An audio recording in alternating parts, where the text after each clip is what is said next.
Hi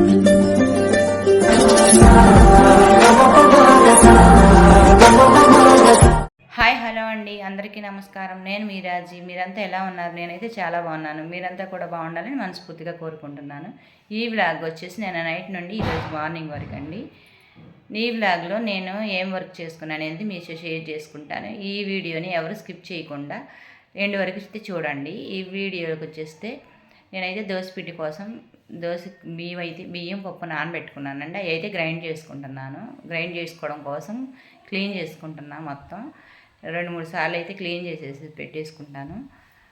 నేను నానబెట్టేటప్పుడే కడిగి పెట్టుకుంటానండి. కానీ మళ్ళీ నానిన తర్వాత కూడా కడుగుతాను. 2-3 సార్లు కడిగేసేసి అవి అయితే శుభ్రంగా దేవేస్తాను.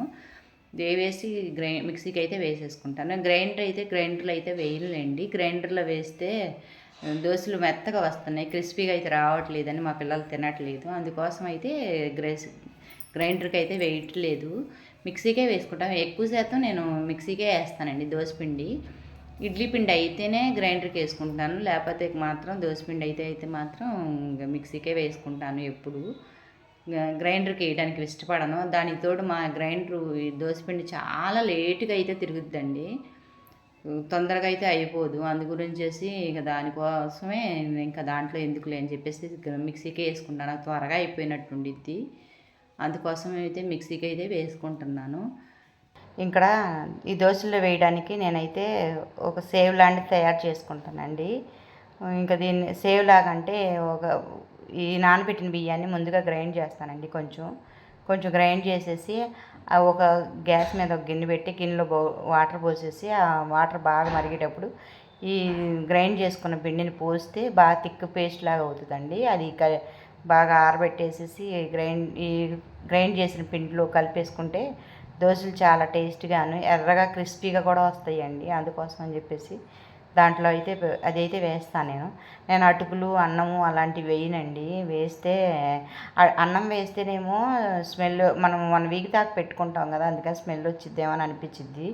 అటుకులు అయితే కూడా నాకు ఎందుకు నచ్చినట్టు అనిపించదు. ఇది అనుకోండి పిండిలో కలిసిపోయింది కదా, అందుకోసం అని చెప్పేసి అదైతే పెడతానండి. నేను ఎక్కువ అదే చేస్తాను. అదైతే చేసి కలిపి పెడతాను అట్లలో. ఇంకా దాంట్లో ఇవన్నీ సర్దేసుకుంటున్నానండి. ఇక్కడ మొత్తం ఇక రేపు మార్నింగ్కి ఏం పని లేకుండా ఇదైతే చేసేసుకుంటున్నాను మొత్తం. మా పాప అంట్లు అయితే కడిగిద్ది కానండి, సర్దడం అంటే తనకి చాలా తలనొప్పి. అందుకోసం అయితే అలాగే ఉంచేస్తుంది. ఇంకా అంట్లన్నీ సర్దేశాను.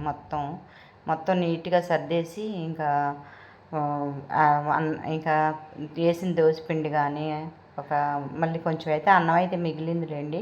ఈరోజు సండే అని చెప్పేసి చేపల పులుసు అయితే పెట్టాము. దాంట్లోకి పచ్చిమిరపకాయల పచ్చడి కూడా చేసుకున్నాము. అది ఆ దోశల్లో చాలా బాగుండిద్దండి. అందుకోసం అని చెప్పి ఆ దోశల పిండి పచ్చిమిరపకాయల పచ్చడి కూడా కలిపి అక్కడ పెట్టేశాను. ఇంకా అవంతా అయిపోయిందండి. ఇంకా మార్నింగ్ టైంకి వస్తే ఇంకా దోశల పిండి చూసారా చాలా బాగా ఫర్మెంట్ అయింది. అట్లా ఫర్మెంట్ అయ్యి కూడా ఇద్ది బాగుంటాయి కూడా, దోశలు కూడా బాగుంటాయి. మళ్ళీ పిండి కూడా పొలవలేదన్న బాధ అనిపించదు. ఇక అందుకోసం అదంతా ఒక బాక్స్లోకి అయితే తీసేసి ఫ్రిడ్జ్లో పెట్టేశాను. మిగతా పిండి అయితే మా దోశలకి సరిపోయిద్దండి మా వరకు. నేనైతే 1 వీక్ సరిపోను వేసుకుంటాను ముందే. సండే రోజు నానబెట్టి మిక్సీ చేసేసుకున్నానంటే నాకు సాటర్డే వరకు వచ్చేసిద్దండి పిండి. అందుకోసం అని చెప్పేసి నేను సండే రోజే దోశలకైనా ఇడ్లీకైనా సండే రోజే నానబెట్టేసి గ్రైండ్ చేసి పెట్టేసుకుంటానండి. ఎందుకంటే ఆ 1 వీక్ వరకు మళ్ళీ మధ్యలో అయిపోయిందని వెతుక్కోకుండా ఇవన్నీ బయట తెచ్చుకోవాల్సి వచ్చింది కదండి. అందుకని గ్రైండ్ చేసి పెట్టేసుకున్నాను అనుకో, అవి కరెక్ట్గా నాకు 1 వీక్ వచ్చేస్తుంది. ఇంకా నేనైతే హనీ వాటర్ అయితే తాగుతానండి. హాట్ వాటర్లో హనీ వేసుకొని తాగడం అంటే నాకు ఇష్టము, అందుకని అవి అయితే తాగుతాను. ఇంకా అది తాగేసిన తర్వాత మా పిల్లల కోసం పల్లీ చట్నీ అయితే చేస్తున్నానండి. అందుకోసమే పల్లీలు పచ్చిమిరపకాయలు వేయించుకుంటున్నాను.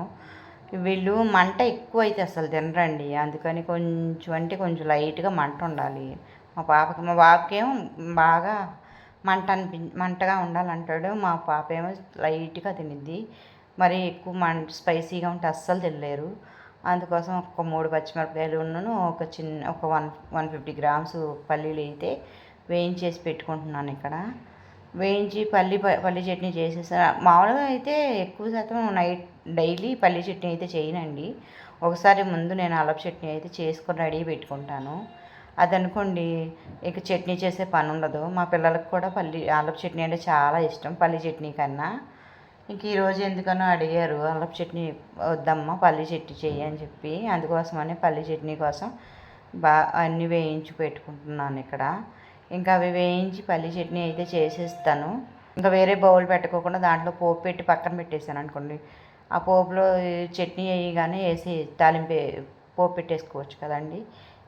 అందుకోసం అని చెప్పేసి పక్కనే పోపు పెట్టేశాను దాన్ని.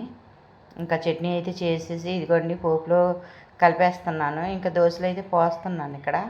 మా బాబుకి ఆనియన్ దోశలు, మా పాపకి ఇద్దరికి కలిపి ఆనియన్ దోశల కోసమని. ఇది ఈ కట్టరు నేను ఆఫ్లైన్లోనే తీసుకున్నానండి. ఆన్లైన్లో తీసుకున్నాను కానీ అది వేస్ట్ అయిపోయింది.